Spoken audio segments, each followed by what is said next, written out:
coro mowo toto, itu bahasa Kroasia.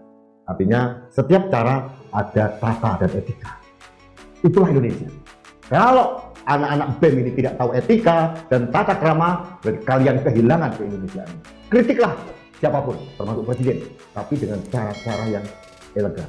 Ada data-data empiris, ada data-data kuantitatif, sehingga kalian sebagai calon intelektual itu bisa menjadi andalan kita dan bisa saya sebut bahwa kalian adalah wakil rakyat.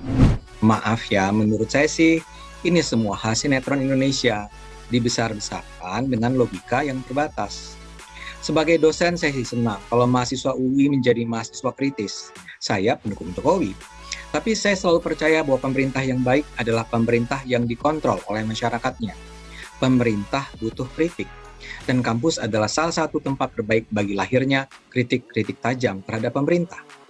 Kalau mahasiswa bisa menjadi barisan intelektual yang bersuara keras, tentu ini akan membawa manfaat besar bagi rakyat. Tapi syaratnya satu, kritiknya ya harus menggunakan argumen yang kuat dan data yang sahih, harus pintar. Tapi justru kepintaran ini yang tidak terlihat dalam rangkaian tweet dari Brigade UI 2021 ini. Malah isi kritiknya mencerminkan, maaf ya, keterbatasan pengetahuan sehingga terkesan bodoh. Saya gunakan beberapa contoh saja ya. Misalnya saja, di salah satu tweet dikatakan Jokowi ingkar janji karena pemerintah ternyata mengajukan rencana revisi Undang-Undang ITE. Menurut BEM, Jokowi kan ingin agar pelaksanaan Undang-Undang ITE memenuhi rasa keadilan, kok malah memasukkan pasal-pasal represif? Loh, BEM ini baca nggak sih revisi Undang-Undang ITE yang diajukan pemerintah? Kalau dibaca pasal-pasal yang hendak direvisi, terlihat jelas bahwa pemerintah berusaha mencegah agar jangan sampai pasal-pasal dalam Undang-Undang ITE dimanfaatkan untuk mengkriminalisasi mereka yang berani bicara bebas.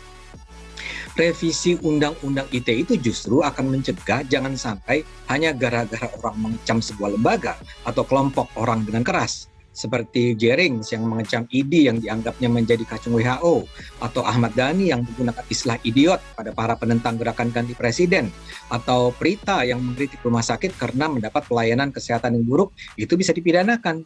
Revisi Undang-Undang ITE ini juga menjadikan orang seperti Gisel yang merekam adegan seksnya tanpa niat untuk menyebarkannya kepada publik, atau Baik Nuril yang mengirimkan rekaman audio asusila yang menerornya tidak akan dipidana. Kok tiba-tiba saja BEM UI menyebut revisi Undang-Undang ITE itu sebagai represif? Begitu juga soal KPK. Kok bisa-bisanya BEM menyalahkan revisi Undang-Undang KPK, pemilihan Firly sebagai ketua KPK, dan tes wawasan kebangsaan sebagai bentuk ingkar janji Jokowi karena dulu mengatakan ingin memperkuat KPK. BEM kok bisa nggak tahu ya bahwa gagasan revisi Undang-Undang KPK itu datang dari DPR, yang memilih Firly juga DPR, dan yang menentukan ujian wawasan kebangsaan adalah KPK. Jokowi justru menganjurkan agar pegawai KPK yang tidak lulus ujian wawasan kebangsaan tidak perlu diberhentikan. Tapi kan permintaan Jokowi itu yang diabaikan oleh pimpinan KPK. Begitu juga soal penangkapan dan pembubaran unjuk rasa Mei 2021. Polisi ketika itu bertindak keras karena unjuk rasa mengabaikan protokol kesehatan dan para peserta menolak ketika dipaksa untuk mematuhi aturan jaga jarak dan aturan-aturan lainnya. Jadi kecaman BEM terkesan mengarang bebas. Kalau Faisal Basri mengatakan BEM memiliki tim riset yang kuat, sayangnya itu sama sekali nggak tergambar dalam rangkaian tweet mereka. Itulah bagian komedinya.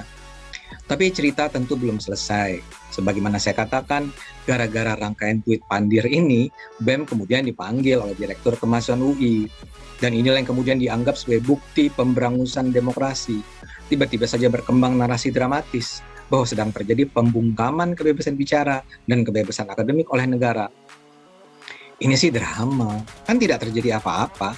Pemerintahnya cuek, Jokowi nggak marah-marah, Kominfo tidak meminta akun BEM di-blok, Divisi Cyber Polri tidak men-take down tweet-tweet BEM. Ketua BEM memang dipanggil oleh Direktur Kemahasiswaan UI, tapi cuma diminta memberi klarifikasi. Tidak ada sanksi akademis, tidak ada perintah untuk menurunkan tweet. Jadi di mana letak pemberangusannya? Kalaulah ada yang mengkritik tweet BEM, ya kami-kami ini masyarakat sipil juga. Saya misalnya bikin beberapa cuitan di media sosial yang bilang bahwa tweet BEM itu memalukan dan menunjukkan bahwa pembuatnya nggak pintar. Saya juga diwawancara Kompas TV untuk menjelaskan sikap saya. Teman-teman pembela Jokowi juga banyak yang menyebarkan kecaman dengan cara melecehkan tweet yang menghina presiden itu.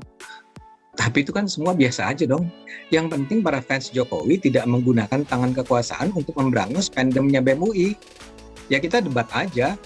Kok kalau para fans Jokowi rewel lantas dianggap sebagai tidak menghargai kebebasan berekspresi? Intelektualitasnya, nggak ada caci maki, apalagi mengejek-ejek, fokus pada substansi masalah dan berikan solusinya. Nah, lebih keren lagi, undang pejabat pembuat kebijakan dalam forum diskusi. Diskusi loh ya, bukan debat kusir. Beri dia waktu untuk memaparkan maksud di balik kebijakannya dan paparkan balik ke dia apa yang salah dan bagaimana cara memperbaikinya. Itu baru kritikan, elegan, terhormat, dan punya kelas.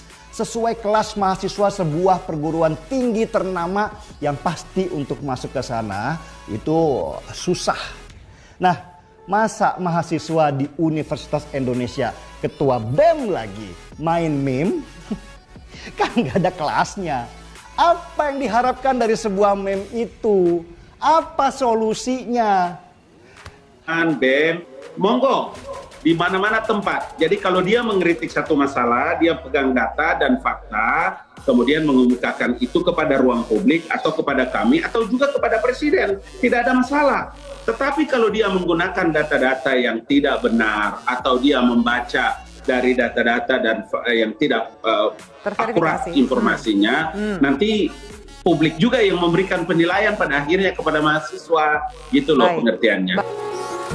Empty hearts and neon lights, they're playing with my mind. Gotta get out of here tonight. Oh, I wanna run off and fly. And I'll tell myself it's fine to be alone, just to find somewhere that finally feels like home. Oh, oh, oh. I hate all this overthinking. Oh, oh, oh, oh. The more I swim, the more I'm sinking. Take me to a world of silver. No more heartbreaks, tears, painkillers. Take me somewhere unfamiliar. Bring me back to where we started out.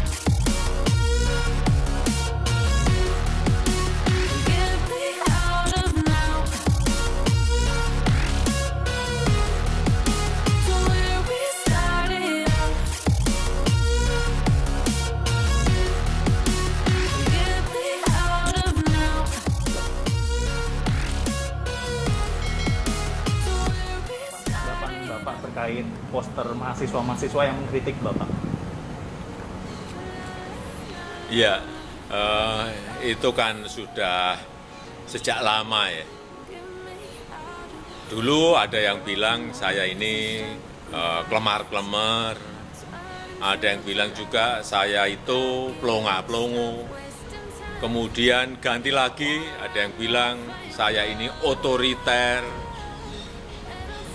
Kemudian ada juga yang ngomong saya ini bebek lumpuh.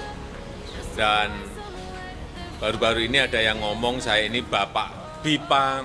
Dan terakhir ada yang menyampaikan mengenai the king of lip service. Ya saya kira ini bentuk ekspresi mahasiswa dan ini negara demokrasi, jadi kritik itu ya boleh-boleh saja dan universitas tidak tidak perlu menghalangi mahasiswa untuk berekspresi. Tapi juga ingat kita ini memiliki budaya tata krama, memiliki budaya kesopan santunan. Ya, saya kira biasa saja. Mungkin mereka sedang belajar mengekspresikan pendapat, tapi yang saat ini penting, ya, kita semuanya memang bersama-sama fokus untuk penanganan pandemi COVID-19. Pasti.